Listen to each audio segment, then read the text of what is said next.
حضرت علی کے بارے میں اللہ کے نبی نے فرمایا من کنت مولاہ فعلی مولاہ، جس کا میں مولا ہوں علی اس کا مولا ہے۔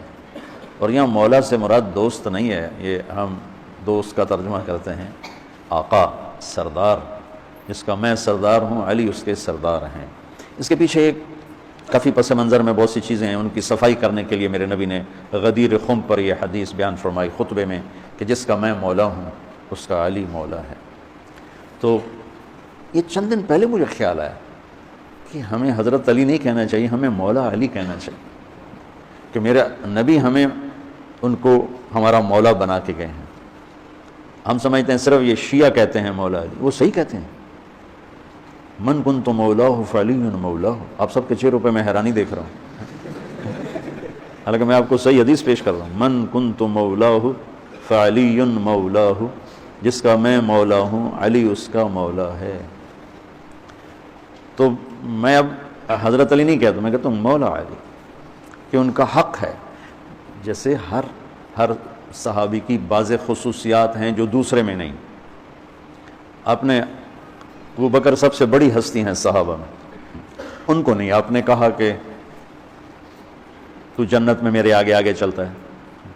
بلال کو کہا کیا بات ہے، جب جنت میں جاتا ہوں مجھ سے آگے آگے چلتا نظر آتا ہے، جزوی فضیلت۔ سارے لوگ پیدل چلیں گے، میں براق پہ چلوں گا، میرے نبی نے فرمایا، اور بلال میرے آگے سرخ اونٹنی پہ بیٹھ کے چلے گا، یہ جزوی فضیلت۔ جنت میں جانے لگوں گا تو جنت کی سواری کی لگام ایسے نیچے گرے گی۔ نیچے گرنے کا مطلب ہے کوئی ڈرائیور آئے گا، کوچوان آئے گا جو چلائے گا، تو بلال حبشی کو یہ رسی پکڑائی جائے گی۔ تو اس طرح یہ جزوی فضائل کسی کے کسی طرح ہیں۔ تو مجھے خیال ہے کہ ہم اہل البیت کے حق میں بڑی کوتاہی کرتے ہیں، بہت کوتاہی کرتے ہیں۔ ہم اللہ کے نبی کی اولاد کے تذکرے نہیں کرتے، اس سے ان سے محبت کی گرمی بھی نہیں پیدا ہوتی۔ تم میری اولاد کی برائیاں میرے سامنے شروع کر دو تو تم مجھے اچھے لگو گے، اور میرے سامنے آ کر میری اولاد کی تم تعریف شروع کر دو، چاہے مجھے پتہ بھی ہو جھوٹی تعریف کرنا، تو بھی میرا دل خوش ہو جائے گا۔ تو ہم نے نا اللہ کے نبی کے گھرانے کے بارے میں بہت کوتاہی کی ہے، بہت کوتاہی کی۔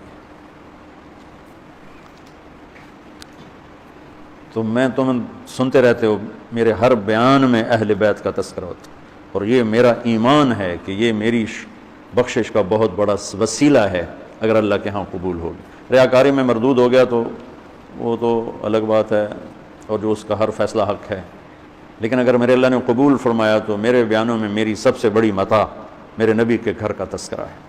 میں اس سے اندر کی محبت سے بھر کے کرتا ہوں، اور اپنی کوتاہی پر اور امت کی کوتاہی پر استغفار کرتا ہوں کہ ہم نے اپنے نبی کی اولاد بھلانا تو کیا ہے، 60 سال میں کیا کر دیا، ذبح کر کے رکھ دی۔ مجھے حیرت ہوتی ہے کہ نبی کا نواسہ ہو اور ادھر سارے نامراد سور قسم کے انسان ہوں، اور پھر ان کے پیچھے لگ کے نبی کے نواسے کو ذبح کر دیا جائے، کچھ سمجھ میں نہیں آتا۔ شاید اللہ ان کے عالی شان مقام طے کر چکا تھا۔ جب وہ سب ساتھیوں نے کہا نا کہ آپ واپس چلیں، وہاں ابن زیاد آ چکا ہے، واپس چلیں، تو فرمایا کہ نہیں مجھے جانا ہے۔ ان کا تم موت دیکھ رہے ہو، کیوں جا رہے ہو؟ کہا مجھے میرے اللہ کے نبی خواب میں ملے ہیں، انہوں نے مجھے کچھ بات فرمائی ہے، لہٰذا مجھے جانا ہی جانا ہے۔